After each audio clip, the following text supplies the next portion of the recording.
Dapat yung motorcycle engine oil na ginagamit mo ay matagal mong magagamit bago mo palitan. Yung every 3,000 kilometer bago ka magpalit ng engine oil. Dapat kayang i-prevent yung heat build up at kayang mag-restore ng engine efficiency at save fuel and environment friendly mga bossing. At nandito lahat yan sa engine oil na ginagamit ko. Ito yung PowerTech ng Pertoa mga bossing. Pang scooter to mga boss. May anti-friction technology to mga bossing para mas tumipid sa fuel consumption.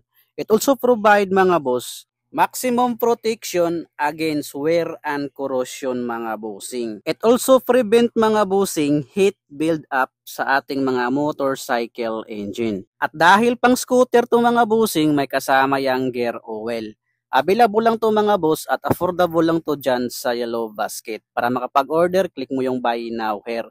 Kaya check out na habang may stock pa tayo.